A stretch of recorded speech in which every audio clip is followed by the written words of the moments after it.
Hi, I'm Dr. Haley Perlus, sports psychology expert, here with today's mental toughness moment.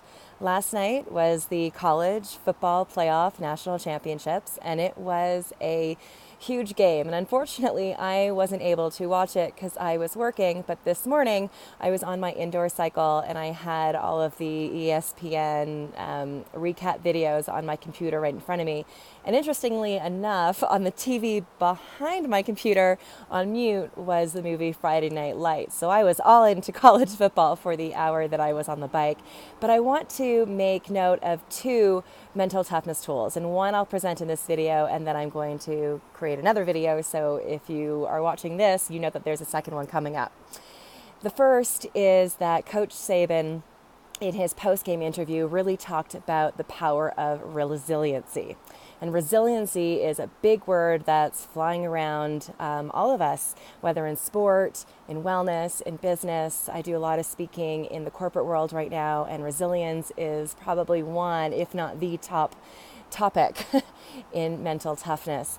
And, you know, obviously, if you watch the game, they came back from a 13-point deficit. And if you didn't watch the game, well, now you know that they came back from a 13-point deficit to win against Alabama versus Georgia 26-23.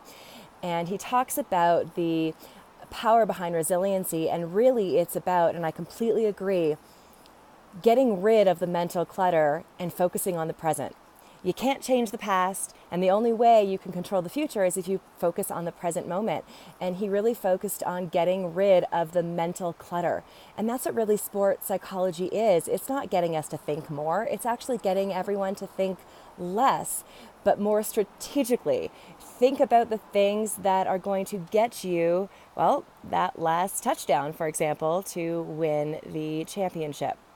So resiliency, it's our way of bouncing back. And the only way that we can technically and tactically bounce back is if we kind of shut our minds up and get rid of the mental clutter. So let me ask you, where do you need a little bounce back in your life? Where do you need to experience some resiliency? And how you're going to do that is declutter. And how do you declutter? By getting so clear on the present goal, just one goal, so clear on the present goal at hand. I talk about it so often, but this is a great video and a great role model, legendary coach that we can all learn from. So the power of resiliency, bounce back, clearing the mental clutter. There's not a whole lot of tools here. It's more of just an overall, principle and overall philosophy. But let me hear your thoughts. Come back and write some comments. Ask me some specific questions about how you can bounce back, and then I will respond to your questions and comments. Have a great rest of your day.